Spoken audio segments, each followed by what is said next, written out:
Shalom, selamat datang lagi di pelatihan Medical Missionary Online Training. Dan saya harap di kelas kita kali ini kita semakin terberkati dan boleh semakin diperlengkapi untuk menjadi berkat bagi orang lain. Mari kita mulai dalam doa. Tuhan yang di surga, kami berterima kasih karena kami boleh memiliki kesempatan untuk belajar dan diperlengkapi lagi. Berikan kami hikmat agar setiap pengetahuan yang kami akan peroleh pada saat ini bukan kami gunakan untuk kemuliaan maupun kepentingan diri, tetapi kami dapat pakai untuk kemuliaan Tuhan dan untuk kemajuan pekerjaan Tuhan. Terlebih kami boleh menjadi berkat dimanapun kami berada. Sertai kelas kami ini Bapa, di dalam nama Yesus kami berdoa, amin. Ada begitu banyak metode penyembuhan. Ada begitu banyak cara-cara atau modalitas penyembuhan yang ditawarkan. Ada yang berbasiskan fakta ilmiah, ada yang berbasiskan kepercayaan, ada yang berbasiskan empiris, dan lain sebagainya.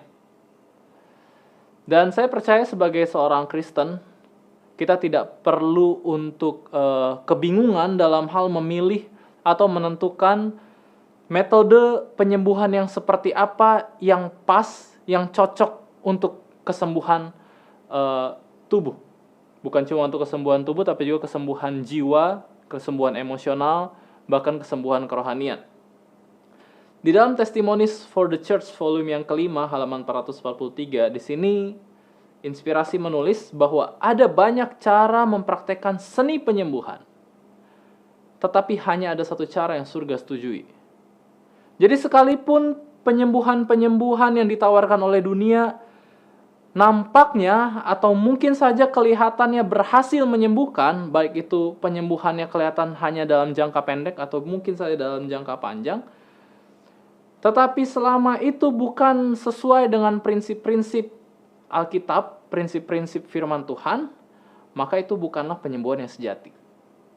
Kita sudah belajar di kelas God Healing Program, di kelas tentang prinsip penyembuhan, bahwa penyembuhan yang sejati itu bukan hanya penyembuhan fisik semata, tapi itu juga menyangkut penyembuhan dalam hal cara berpikir, penyembuhan mental, penyembuhan kejiwaan, terlebih khusus penyembuhan kerohanian ketika seseorang dihubungkan kembali, disembuhkan, dipulihkan kembali hubungannya dengan Sang Pencipta. Dan saya teringat bagaimana Dr. Kellogg menyaksikan dia bisa lebih maju daripada teman-teman sejawatnya ketika dia menjadikan tulisan ilham menjadi basis atau landasan prakteknya. Dia juga menyaksikan, Dr. Kellogg juga menyaksikan bagaimana dia berhasil untuk tidak terjerumus ke dalam jebakan-jebakan atau pseudoscience atau ilmu pengetahuan yang pada saat itu dipikir ilmu pengetahuan tapi ternyata tidak. Yang saat itu dipikir punya efek penyembuhan tetapi sebenarnya bukan efek penyembuhan. Kita bersyukur sebagai orang Advent, sebagai umat Tuhan yang hidup di akhir zaman, kita memiliki karunia roh nubuat. Di mana lewat karunia roh nubuat ini kita tidak perlu untuk coba-coba. Di mana oleh karena karunia roh nubuat ini kita tidak perlu tersandung oleh karena begitu banyaknya metode-metode, model-model pengobatan yang disodorkan oleh dunia.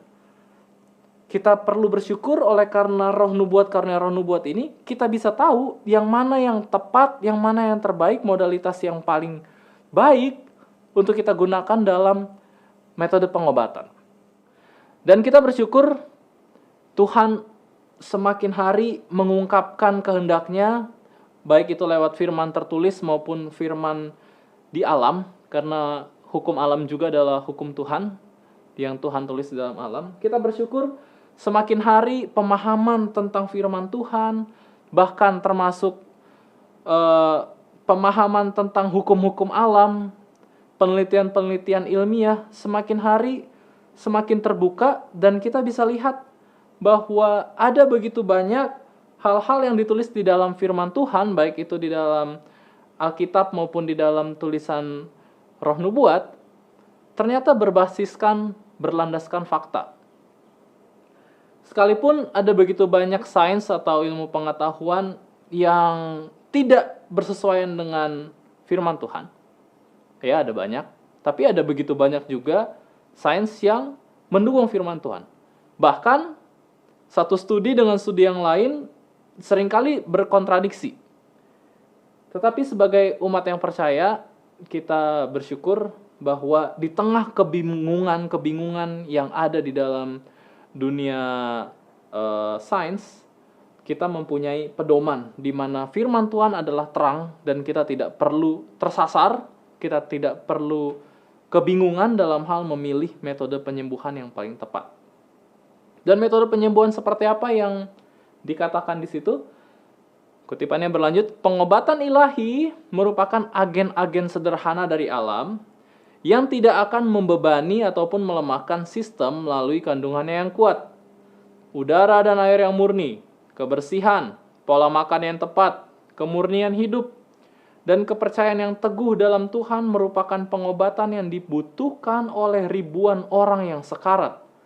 Namun pengobatan ini kuno karena dibutuhkan keterampilan, sehingga orang-orang tidak lagi menghargainya. Udara segar, gerak badan, air murni, dan pemikiran manis ada dalam jangkauan semua orang dengan sedikit biaya. Namun obat-obatan itu mahal, baik dalam pembeliannya dan pengaruhnya yang dihasilkan atas sistem. Jadi di sini kita dapati bahwa pengobatan ilahi itu bukanlah hanya sekedar pengobatan supranatural, tapi pengobatan ilahi juga menggunakan agen-agen sederhana dari alam, di mana Tuhan tuh suka sekali menggunakan hal-hal sederhana, dan dengan kuasanya yang luar biasa, hal-hal sederhana ini dapat menghasilkan suatu hal yang luar biasa. Dan hal sederhana apa yang katanya disetujui oleh Tuhan, disetujui oleh surga sebagai seni penyembuhan yang sejati, itu adalah udara bersih, air yang bersih, pola makan, gerak badan, pemikiran manis, kepercayaan yang teguh kepada Tuhan. Ini semua adalah agen-agen sederhana di mana Tuhan mau menjadikan ini sebagai media atau sarana penyembuhan. Sarana pengobatan. Yang kita kenal sebagai pola hidup. Jadi menurut kutipan ini, pola hidup itu bukan hanya sekedar punya efek pencegahan, tapi pola hidup mempunyai efek terapi atau mempunyai efek penyembuhan. Nanti kita akan pelajari. Berbicara tentang ilmu kesehatan itu adalah ilmu yang dinamis. Ilmu kesehatan itu adalah ilmu yang tidak tetap. Artinya tidak tetap ini begini. Kalau di matematika 1 tambah 1 pasti selalu 2. Nah, di ilmu kesehatan, karena ilmu kesehatan ini adalah ilmu yang terus berkembang, apa yang dianggap dahulu sebagai baik, seiring dengan berjalannya waktu, seiring dengan terbukanya penelitian-penelitian terbaru, maka seringkali metode-metode yang dahulu dianggap sebagai prosedur yang sudah bagus, banyak yang sudah ditinggalkan mulai sekarang, sejak saat itu. Contoh misalkan, Basic 4 atau 4 sehat 5 sempurna.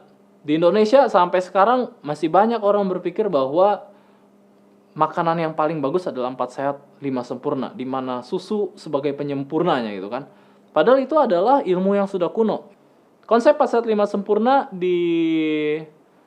dibawakan oleh Profesor Sudarmo dari tahun 1952. Yang pada tahun 1995 sudah diganti dengan yang namanya pedoman gizi seimbang. Bayangkan, itu sudah diganti tahun 1995. 4 sehat 5 sempurna udah nggak dipakai lagi sejak tahun 1995. Karena didapati ternyata 4 sehat 5 sempurna itu punya dampak yang buruk bagi kesehatan karena hanya melihat jenis makanan, ditambah lagi ada susu di situ. Kan di beberapa penelitian mendapati konsumsi susu meningkatkan penyakit kardiovaskular, kemudian patah tulang dan osteoporosis. Oleh karena itu diganti dengan pedoman gizi seimbang, di mana pedoman gizi seimbang ini susu sudah tidak dianggap sebagai penyempurna lagi, dan pedoman gizi seimbang sudah melihat bukan hanya jenis, tetapi jumlah itu cukup berpengaruh di dalam gizi, pedoman gizi di dalam keseimbangan nutrisi. Di mana ketika pedoman gizi seimbang ini diperkenalkan, pertama kali diperkenalkan dalam bentuk piramida, habis itu berubah lagi jadi tumpeng. Nah, sekarang pedoman gizi seimbang ini bentuk penyampaiannya jadi isi piringku. Isi piringku. Silakan cari di website Kementerian Kesehatan lah tentang bagaimana isi piringku itu. Contoh lain tentang dinamika ilmu kesehatan.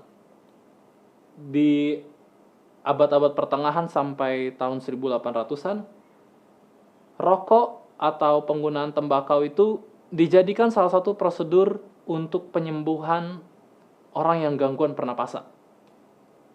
Jadi saat itu kalau kita datang ke dokter, kalau kita hidup pada zaman itu, maka dokter ketika tanya keluhannya apa, oh sakit pernapasan, gangguan pernapasan, dokter akan resepkan rokok sebagai pengobatan gangguan pernapasan.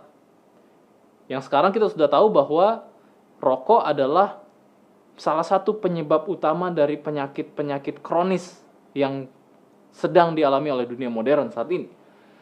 Dan itu sudah tidak diragukan lagi.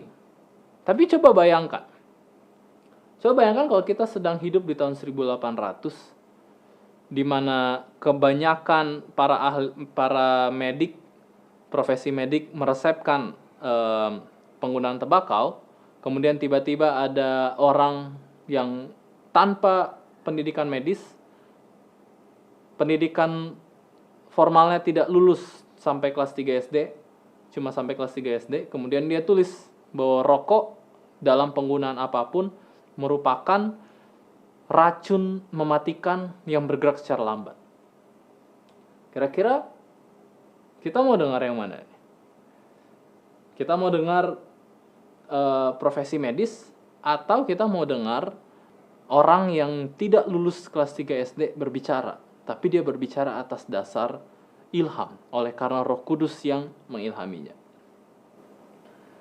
Dan kita bersyukur seperti yang tadi sudah kita simpulkan, bahwa kita tidak perlu untuk kebingungan, kita tidak perlu untuk jatuh ke dalam gelapnya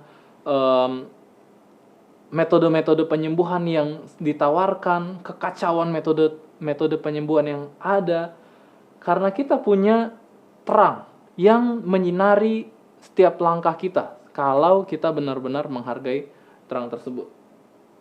Contoh lain tentang dinamika ilmu kesehatan dan hubungannya dengan keakuratan ilham. Dulu daging dianggap sebagai sumber protein paling superior, yang paling unggul. Dan kalau mau sehat harus makan daging, khususnya daging merah. Tapi sekarang sudah begitu banyak publikasi ilmiah, bahkan WHO, Badan Kesehatan Dunia, sudah mencantumkan salah satu penyebab dari kanker dan penyakit kronis yang ada adalah penggunaan makanan daging merah khususnya. Jadi konsumsi daging saat ini sudah semakin tidak aman lagi. Dan sebenarnya nasihat ini sudah diberitakan bahkan ratusan tahun yang lalu di dalam gereja kita, di dalam gereja Advent. Itu sudah diberitakan, itu sudah disampaikan ratusan tahun yang lalu. Bahkan sebelum gereja Advent mempelajari tentang dasar dari binatang haram dan binatang halal, para pionir gereja Advent sudah mulai mempraktekkan reformasi kesehatan dan meninggalkan penggunaan daging merah khususnya di dalam diet mereka atas dasar kesehatan, bukan atas dasar basis Alkitab, karena saat itu mereka belum mempelajari terang tentang binatang haram dan binatang halal. Jadi perkembangan reformasi kesehatan itu mendahului terang tentang binatang haram dan binatang halal di dalam Alkitab. Jadi mereka sudah tahu, sudah concern terhadap kesehatan sebelum mereka tahu bahwa ternyata binatang haram itu tidak boleh masuk ke dalam bait suci tubuh ini. Dan ada begitu banyak yang lain, advis atau nasihat-nasihat kesehatan yang ditulis di dalam ilham roh nubuat, ternyata terbukti benar nanti di era modern saat ini. Yang pada zaman Ellen White hidup, para pionir kita hidup, itu bisa dikatakan ditertawakan atau sesuatu hal yang menggelikan. Kok bisa seperti itu? Dan sekarang sekali lagi kita melihat bagaimana ilmu pengobatan berubah dari yang melihat penyakit dan cara pengobatannya adalah dengan memberikan obat bahan aktif. Karena pada sekitar tahun 1900-an sampai akhir dari abad yang ke-20, memang tren dari penyakit itu adalah penyakit menular. Penyakit menular. Kalau di awal-awal tahun 1900 sedang tren perkembangan dari industri farmasi, sejak dimulai dari penemuan penisilin, antibiotik, kemudian mereka mendapati zat-zat aktif di dalam alam, kemudian dipisahkan dan menjadi obat-obatan farmasi. Sekarang mereka sudah mulai melihat bahwa ada faktor-faktor resiko, ada penyebab-penyebab yang harus diubah, yang harus dimodifikasi terlebih dahulu. Khususnya ketika terjadi transisi epidemiologi dari tahun sebelum-sebelumnya penyakit yang banyak membunuh secara global adalah penyakit menular, sekarang trennya berubah menjadi penyakit tidak menular. Dan ternyata didapati ada hubungan yang kuat antara gaya hidup yang buruk terhadap penyakit tersebut. Dan dengan mengubah pola hidup saja bahkan mampu untuk mereverse, membalikan keadaan penyakit tersebut. Ini unik ini. Beberapa dekade belakangan ini, ada sebuah cabang dari ilmu kedokteran yang sedang berkembang, yang disebut lifestyle medicine, atau kedokteran gaya hidup, pengobatan gaya hidup. Di mana di dalam lifestyle medicine ini, para dokter yang terlatih, para paramedik yang terlatih di dalam lifestyle medicine, mereka menggunakan gaya hidup, menggunakan perubahan pola hidup, bukan hanya untuk melakukan pencegahan, tetapi juga untuk sebagai terapi kepada orang-orang yang sedang sakit, khususnya pada penyakit tidak menular, yang saat ini menjadi penyakit paling banyak membunuh, bukan hanya di Indonesia, tapi di seluruh dunia. Dibandingkan dengan penyakit menular, penyakit infeksi, seperti COVID-19 ya, ataupun DBD, malaria, bahkan jauh melebihi korban akibat perang, penyakit tidak menular seperti penyakit jantung, obesitas, diabetes, kanker, itu menempati top rank, menempati penyebab paling tinggi yang menyebabkan kematian bagi manusia di era modern. Seperti ini ada data dari Institute for Health Metric and Evaluation. Ini adalah data Global Burden of Disease, beban penyakit dunia. Perubahannya dari tahun 1990 ke tahun 2017, yaitu penyebab kematian prematur. Kalau kita lihat, 3 paling atas ini adalah penyakit infeksi di tahun 1990, di tahun 2017 mulai bergeser. Dan penyakit-penyakit tidak menular mulai menempati posisi-posisi teratas di dalam penyebab kematian prematur di dunia. Ini data di Amerika. Perubahan dari tahun 1900 sampai tahun 2010. Tahun 1953% adalah penyakit infeksi. Di tahun 2010, 33% karena penyakit jantung, 32% karena penyakit kanker. Jadi 65% ini adalah penyakit tidak menular, khususnya karena penyakit jantung dan penyakit kanker.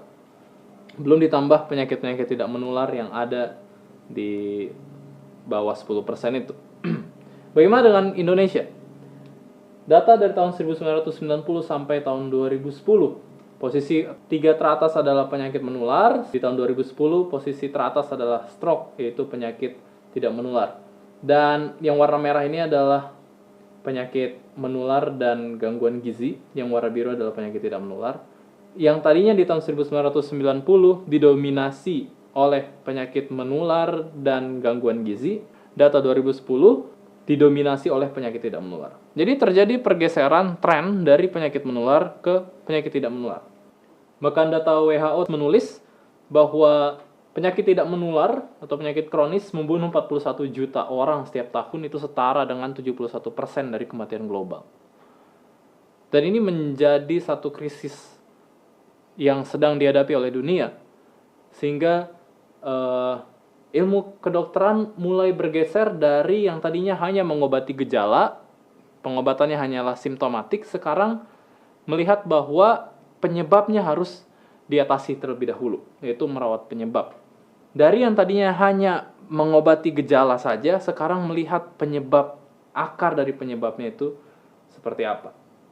Dan kalau dahulu para pakar epidemiologi menentukan tingkat keparahan dari satu penyakit dengan melihat angka mortalitas atau angka kematian dan angka morbiditas, angka kejadian penyakit. Saat ini mereka sudah menambahkan indikator baru untuk melihat ada satu gap yang hilang di situ. Yaitu mereka menggunakan indikator namanya DALYS. Apa itu? DALYS ini adalah Disability Adjusted Life Years. Disability Adjusted Life Years ini adalah pengukuran beban penyakit yang dinyatakan dalam bentuk tahun kehidupan yang hilang karena kematian dan tahun kehidupan dengan cacat yang dikaitkan dengan derajat cacat yang diderita. Jadi intinya angka dari Disability Adjusted Life Years atau angka dari DALYS ini adalah jumlah tahun kehidupan yang hilang karena kematian prematur dan jumlah tahun yang hilang karena kecacatan. Jadi angka morbiditas, angka kejadian penyakit, dan angka kematian sebenarnya tidak cukup luas untuk melihat bagaimana pengaruh penyakit ini terhadap kehidupan seseorang. Oleh karena itu DALYS ini dibentuk, atau indikator DALYS ini dibentuk, yaitu untuk mengukur jumlah tahun-tahun yang hilang kepada seseorang oleh karena cacat yang dia alami atau oleh karena kematian prematur. Nah, itulah DALY. Nah, ini unik karena di dalam Alkitab konsepnya juga ada, terdapat di dalam Pengkhotbah 7 ayatnya yang ke-17. Di dalam Pengkhotbah 7 ayat yang ke-17, Alkitab katakan begini: "Janganlah terlalu fasik, janganlah bodoh, mengapa engkau mau mati sebelum waktumu?" Jadi bahkan Alkitab juga mengiyakan bahwa seharusnya kita tidak hanya fokus kepada hidup kita saat ini, tetapi apakah hidup kita ini bisa produktif? Bahkan lebih lagi adalah apakah kehidupan saya dapat mencapai waktu yang Tuhan telah berikan. Jadi berbicara tentang gaya hidup, apalagi dengan hubungannya dengan longevity atau umur panjang, itu mempunyai pengaruh yang sangat besar. Itu mempunyai hubungan yang sangat kuat. Sekarang, kenapa ada satu orang tua senior atau manula yang lanjut usia, yang satu bisa hidup sehat, hidup bugar, tapi yang satunya lagi mempunyai kesehatan yang terganggu? Bahkan sering sekarang kita anggap bahwa ya kalau sudah tua itu pasti sakit-sakitan, kalau sudah di atas 60 tahun itu pasti harus bed rest atau nggak boleh kemana-mana, tidak boleh angkat-angkat berat. Ya memang sudah begitu, itu orang tua yang seperti itu. Padahal sebenarnya kenyataannya tidak. Alkitab katakan Musa umur 120 tahun, dia meninggal di atas gunung, matanya masih bagus, kekuatannya masih sehat. Dan beberapa orang centenarian, orang-orang yang hidup di atas 100 tahun, ada banyak orang yang hidup di atas 100 tahun, membuktikan bahwa kehidupan mereka bisa sehat, bisa produktif, masih bisa bugar, masih bisa beraktivitas dengan baik. Bahkan faktanya sebenarnya di dalam gerontologi atau ilmu tentang orang tua, kesehatan orang tua itu sebenarnya nggak boleh untuk dibiarkan pasif. Mereka itu harus tetap melatih otot mereka, angkat beban yang terukur tentunya, untuk tetap melatih massa otot. Kalau tidak, kalau massa otot menurun, maka mereka akan lemah gitu ya. Jadi kembali lagi, kenapa yang satu orang tua ini bisa hidup sehat, tetapi yang satu orang tua ini sakit-sakitan? Yaitu pasti ada faktor penyebabnya. Dan saya percaya faktor penyebabnya bukan takdir. faktor penyebabnya itu bukan hanya sekedar genetik, tetapi lebih daripada faktor genetik itu adalah gaya hidup. Gaya hidup. Gaya hiduplah yang begitu berperan penting. Kenapa orang tua penyakitnya A, anak juga punya penyakitnya A? Lebih kuat daripada genetik itu adalah gaya hidup. Karena orang tua punya gaya hidup menjadi panutan oleh anaknya, makannya sama, seleranya sama, pola tidurnya sama, maka otomatis penyakitnya sama. Bahkan anak bisa menderita lebih parah oleh karena genetik yang dia peroleh. Tapi kembali lagi, genetik bukanlah sebuah faktor penentu yang pasti atau determinan yang kalau sudah orang tua saya diabetes ya saya pasti diabetes. Tidak. Itu hanya memberikan kecenderungan. Itu hanya membuat bahwa tubuh kita lebih cenderung untuk mengalami penyakit yang sama. Apalagi diiringi dengan pola hidup yang buruk. Tetapi bukan berarti harus, bukan berarti pasti. Bukan berarti pasti. Di dalam buku Proof Positif oleh Dr. Neil Neatley, dia katakan bahwa kesehatan seorang ini adalah akumulasi harian hal-hal seperti makan, air, olahraga, tidur, kerja, stres, dan lain-lain yang telah berlangsung lama. Jadi kesehatan kita di masa depan, bukan cuma kesehatan kita di masa depan, juga kesehatan anak cucu kita juga, itu dipengaruhi oleh pilihan-pilihan hidup, itu dipengaruhi oleh apa yang kita perbuat terhadap tubuh kita saat ini. Terhadap tubuh kita saat ini. Jadi faktor pola hidup adalah satu faktor yang sangat penting. Sangat penting. Seorang dokter dari Loma Linda University, Dr. Lamont Murdoch, dia menggambarkan bahwa penyakit itu seperti pistol bunuh diri, suicide gun, di mana semua orang mempunyai genetik yang rentan terhadap satu penyakit tertentu. Itu pasti, karena fakta dosa juga. Tetapi, selama pistol ini tidak ditarik pelatuknya, triggernya tidak ditarik, maka pistol ini tidak akan menembak. Kita tidak akan kena penyakit. Dan apa yang menarik senapan ini, apa yang menarik pelatuk dari pistol ini, itu adalah gaya hidup. Gaya hidup kita lah yang membuat genetik-genetik cacat, genetik-genetik yang cenderung terhadap satu penyakit tertentu termanifestasi. Tetapi selama gaya hidup kita dapat dikendalikan, selama gaya hidup kita baik, selama pola hidup kita seimbang, maka genetik-genetik, kode-kode gen yang membawa kecenderungan penyakit tertentu itu bisa di-off-kan istilahnya. Itu mekanismenya disebut epigenetik. Epigenetik ya. Jadi berbicara tentang lifestyle medicine, di dalam Lifestyle Medicine A Manual for Clinical Practice, di situ ditulis bagaimana lifestyle medicine atau kedokteran gaya hidup, perubahan pola hidup ke arah yang benar, pola hidup yang sehat itu mempengaruhi bukan hanya lifespan, mempengaruhi bukan hanya masa hidup, tetapi juga mempengaruhi health span, masa sehat. Karena percuma orang umur panjang, tetapi kalau kehidupan yang dia alami itu lebih banyak kecacatan atau lebih banyak tidak produktifnya. Jadi lifespan atau jangka hidup, masa hidup ini tidak menjamin seseorang yang bisa hidup bahagia atau tidak. Apalagi kalau dia tidak sehat atau cacat oleh karena penyakit. Dan lifestyle gaya hidup bukan hanya mencegah kematian prematur dan dengan demikian meningkatkan jangka hidup atau masa hidup populasi, tapi dia juga membantu untuk mengurangi bahkan meminimalisir waktu-waktu sakit sehingga meningkatkan masa hidup sehat atau health span. Jadi selain daripada lifespan yang ditingkatkan, health span atau masa sehat pun ditingkatkan. Dan ternyata studi-studi yang lain mendapati bahwa sudah dimulai didapati ada mekanisme tersendiri bagaimana pola hidup mampu untuk mengubah ekspresi dari gen. Ini data dari Institute for Health Metric and Evaluation tahun 2007 sampai tahun 2017. Penyebab kematian terbanyak di Indonesia masih sama nomor 1 sampai nomor 2, tapi TB, tuberkulosis turun. Nah, Nomor 6 yang dari 2007 diabetes naik jadi nomor 3. Ini adalah penyebab dari kematian prematur. Dari angka pertama adalah neonatal disorders atau gangguan pasca kelahiran, khususnya pada anak-anak baru setelah lahir, itu bisa ditekan turun sekarang, tapi stroke dan penyakit jantung iskemik naik. Diabetes dari yang 2007 itu posisi yang ke-10, sekarang naik 46,8% di posisi yang ke-4.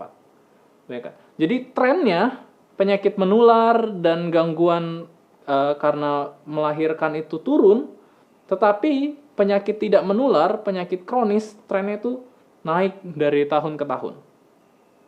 Ini penyebab dari kecacatan paling banyak. Masih di posisi yang pertama adalah low back pain atau gangguan pinggang ya. Nomor 6 di tahun 2007, malnutrisi khususnya kekurangan zat besi berkurang. Jadi di tahun 2017 di posisi yang ke-10. Jadi kembali kita lihat, Indonesia berhasil menurunkan faktor resiko karena gangguan gizi, tetapi masalah-masalah karena penyakit tidak menular, karena gaya hidup ini, masalah-masalah karena gaya hidup cenderung meningkat. Jadi di sini kita lihat bahwa faktor gaya hidup, khususnya ketika kita menghadapi penyakit modern saat ini, adalah sangat penting. Dan pada saat ini kita akan belajar faktor-faktor gaya hidup seperti apa yang baik, yang dapat mencegah kita dari mengalami penyakit, bukan hanya penyakit tidak menular, bahkan penyakit menular pun sebenarnya bisa diturunkan resiko atau kemungkinan kita untuk terinfeksi penyakit menular hanya dengan meningkatkan gaya hidup sehat, mempraktekkan gaya hidup sehat. Mungkin kita sering dengar akronim New Start dari Weimar atau Celebration dari GC ya, atau mungkin Creation dan lain sebagainya. Tetapi kita bersyukur Tuhan menginspirasikan hamba-hamba Tuhan di Rumah Sakit Advent Bandung. Mereka dengan inspirasi Tuhan, mereka menciptakan satu akronim dari kata hidup sehat. Hidup sehat. Dan inilah yang akan kita pelajari dari akronim hidup sehat ini. Di mana masing-masing huruf hidup sehat, ada 10 huruf ini, mewakili satu faktor pola hidup sehat. Jadi sebagaimana hukum moral itu ada 10, begitu juga hukum kesehatan juga ada 10. Puji Tuhan juga mereka diberikan inspirasi untuk menciptakan sebuah lagu yang mungkin kita bisa dengar sekarang.